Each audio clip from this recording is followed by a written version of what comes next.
Práve ste videli blok krátkych filmov s názvom Rany z lásky. A ja som veľmi rada, že na doplňujúcu diskusiu prijala pozvatie Liberty Blake Simon. Ahoj Liberty. Ahojte, Festival Anča. Môžem ťa poprosiť, aby si sa nám predstavila a povedala divákov, čomu sa venuješ? Jasné. Mám meno teda Liberty. Ľudia, ktorí sú mi blízky, ma volajú Liby. Prišla som z Holandska. Prišla som preto, aby som mohla byť bližšie s rodinou. Pracujem v Lige za duševné zdravie. A možno takým môjim životným poslaním je žiť svoj život tak naplno, aby som ukázala možno tej malej Liby, ktorá je stále vo mne a ktorá má možno svoje nejaké traumy, že ten svet je tu pre ňu. A že do každej miestnosti, do ktorej vkročím, si tam zaslúžim byť a priniesť tam to najlepšie zo seba. A sa mi to celkom darí. To je krásne, ďakujem. Ďakujem. Môžem sa ťa spýtať na históriu tvojho mena? Jasné. Bolo to asi pred 5 rokmi, keď som bola v Holandsku a mali sme ten photoshoot pre Elle. Bolo to ešte pred mojou tranzíciou a vlastne tancovala som v House of Vineyard a matka toho domu mi povedala, vieš čo, ty by si sa mala volať Liberty. Pretože vlastne takto, keď si súčasťou tejto rodiny, tejto komunity, ktorá vznikla v 70. rokoch v Harleme pre deti, ktoré strátili svoju biologickú rodinu práve kvôli svojej queer identite, tak si našli svoje matky a svojich otcov a svojich súrodencov. A to meno si ty nikdy nevybráš sama, ale ti ho dajú podľa toho, aká je tvoja cesta. A pamätám sa na to veľmi presne, pretože mi to prišlo také trošku klišé meno. Jediné, čo ma napadlo, že to je Statue of Liberty a viem, že to znamená sloboda. A sama som vtedy vedela, že tá cesta za tou mojou vlastnou slobodou bude veľmi dlhá, bude strastiplná.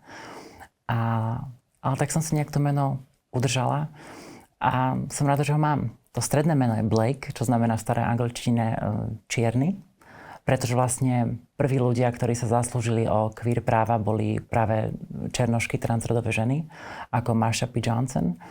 Ona vlastne hodila taký ten pomyselný kameň v Stonewall Riots a vtedy vlastne začala prvá Pride, ktorú ešte máme teraz, aby sme si pripomenuli, teda v Amsterdame si to pripomíname, ale na Slovensku stále bojujeme za tie naše práva, pretože nie sú stále rovnocenné. No a Simon je vlastne bez mäkčenia moje predošlé meno. A mojou ďalšou otázkou je presne cesta tvojej tranzície a aké prekažky si musela na tej ceste prekonať. Možno na porovnanie, ako prebieha tranzícia v Holandsku, ako prebieha na Slovensku, tak v Holandsku vlastne si zažiadaš na kliniku podobnú, ako sú Kramáre alebo ktorákoľvek veľká nemocnica svoju žiadosť a po chvíľke čakania sa stretneš v aule s profesormi a s ľuďmi naozaj od fachu, ktorí nasledujú moderné medicínske štandardy. A vidíš tam rodiny s deťmi, vidíš tam kamarátov, vidíš tam uvodenú atmosféru, kde ti vlastne vysvetlia, ako to bude celé prebiehať. Neprídeš tam o svoj biologický materiál, čo sa týka reprodukcie. Výmena občianskeho preukazu stojí 60 € a vlastne celá tá správa, ktorá tak so mnou ostala, je, že tá ľudskosť sa nestráca. A transrodoví ľudia v akejkoľvek forme tranzície sú stále rovnocennými členmi spoločnosti, pretože si platia svoje dane. Tá spoločnosť ich príjma. A práve na Slovensku je to naopak, pretože tie práva sú u nás veľmi limitované. Transrodoví ľudia musia prejsť veľmi dramatickými zákrokmi, len na to, aby si vymenili vlastne občiansky preukaz a mohli tam mať svoje meno. A potom možno otázka je, ako si môžu zachovať svoju ľudskosť, keď tá správa je veľmi jasná, že ju nevidia. Možno ľudia, ktorí by je mali zastať. Takže to je ten rozdiel a možno aj dôvod toho, prečo robím to, čo robím, pretože keď sa stretávam s queer ľuďmi u nás, tak nevidím tam tú nádej a ja som presvedčená, že si ju každý zaslúži mať, aj keď je z marginalizovanej skupiny. Mrzí ma to a viem, že to je nevzdelaním. Pretože keby sme sa naučili o ľudskosti, ktorá má inú farbu pleti, ktorá má inú identitu, ktorá vyzerá možno inak, tak by sme sa k ľuďom správali rovnocenne. A to je takým snom, ktorý mám. A ako je to na Slovensku s právami pre transrodových ľudí? Ja si pamätám, že ešte predošlý minister, myslím, že to bol pán Lengvarsky, tak on podpísal vlastne moderné štandardy medicíny, kde transrodoví ľudia nemuseli podstupovať tieto zákroky a mohli si vymeniť vlastne svoje doklady, mohli si nájsť prácu pod menom, ktoré vnútorne cítia, ktoré majú v svojej duši. My sme sa bohužiaľ vrátili ale do časov stredoveku, kde keby som mala ja vlastné dieťa, ktoré by bolo nebinárne alebo transrodové alebo ktorýkoľvek moji kamaráti, tak mám obavy vlastne o ich aj psychické zdravie, pretože neviem si predstaviť, ako môžu vôbec začať ten deň s nejakou ľahkosťou, keď vedia, že takéto niečo ich čaká. A v súčasnej dobe sa často skloňuje odchod z krajiny. A ako to máš ty, alebo čo ťa na Slovensku drží? Ja si uvedomujem svoje veľké privilégia, pretože moja rodina sa za mňa postavila. Moja práca, ľudia, ktorými tam pracujem, ma ľúbia. Mám veľké šťastie, že moja tranzícia z bodu A do bodu B, takže od maskulínneho do feminínneho a môj vzhľad tým, že som biela žena, je spoločnosťou akceptovaný. Nejakým spôsobom nevyčnieva. A to ma práve mrzí, že to je to nepochopenie tranzície, pretože tranzícia nemusí byť z bodu A do bodu B.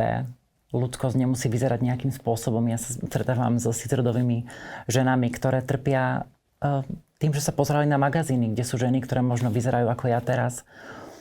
Takže to je iba také šťastie a náhoda.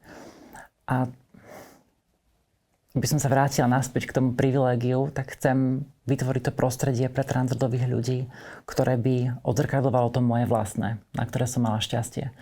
Zároveň ale viem, že sama by som chcela rásť a možno sa aj viacej uvoľniť, pretože som si možno vytvorila túto liberty, ktorú všetci poznajú, ktorá je pokojná, ktorá rozpráva k téme, ale viem si predstaviť, že by som možno v Amsterdame bola taká viacej rozcuchaná, viacej svoja. Práve som sa dneska bavila na terapii, že a prečo zabúdaš na svoju maskulinitu? Veď to neznamená, že nie si ženou, ak budeš maskulinnejšia, ak budeš mať na sebe staré tričko a pôjdeš na bicykel. Takže ako náhle toto skončí, tak si toto zo seba. Tam dole túto masku a pôjdem na bicykel. Žiť si svoj život možno trošku inak a tú slobodu nájsť aj na Slovensku. Pracuješ aj teda v Lige za duševné zdravie. Čo je tvojou náplňou práce? Teraz začína nový projekt, ktorý sa bude venovať rodovo podmienenému násiliu a budeme vlastne chodiť po Slovensku a baviť sa na túto tému. Spolu s týmom Ligy som vlastne vytvorili mapu podpory, kde si človek môže jednoducho nájsť psychoterapeutickú pomoc vo svojom regióne na základe možno tém, ktoré ich zaujímajú. A vytváram komunitné stretnutia každý útorok, kde vlastne chodia queer teens, kde sa rozprávame aj s psychológmi na tému bezpečia, na tému takom možno prežitia na Slovensku.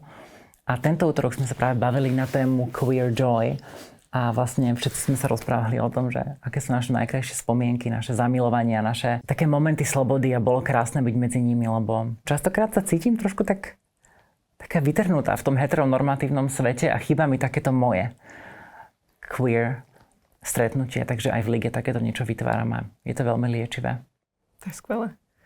A ako ty pracuješ so svojím duševným zdravím a čo ti pomáha nájsť radosť? Pomáha mi moja terapeutka, s ktorou sa stretávam každý týždeň, kde sa vlastne bavíme na všetky témy, ktoré ma zaujímajú a možno vzťahy, ktoré zrkadlia mňa samú a moje traumy a čo potrebuje tá malá Libby vo mne.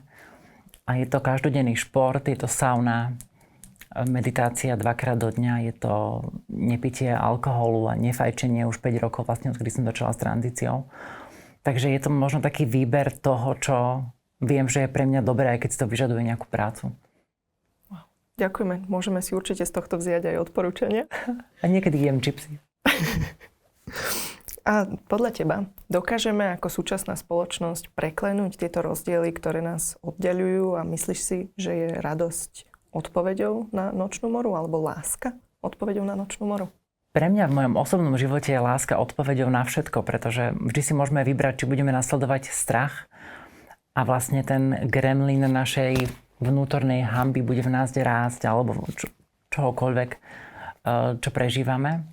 Ale radosť a láska je to, čo mňa vždy zachránilo, mňa vždy vyliečilo a je to také jednoduchšie prijať. Možno ten strach je tá prvotná reakcia, že OK, siahnem po ňom a budem sa teraz báť, ale láska vždy nejak vo mne zvíťazí a je to super. Takže odporúčam. Ak by si chcela odkázať niečo ľuďom v javisku, tak máš priestor. Chcela by som vám povedať, že myslím, že všetci, ktorí sme teraz aj v tomto priestore, sme sa dostali na túto planetu nejakým zázrakom. Náš život je zázrak a pokiaľ pociťujete akékoľvek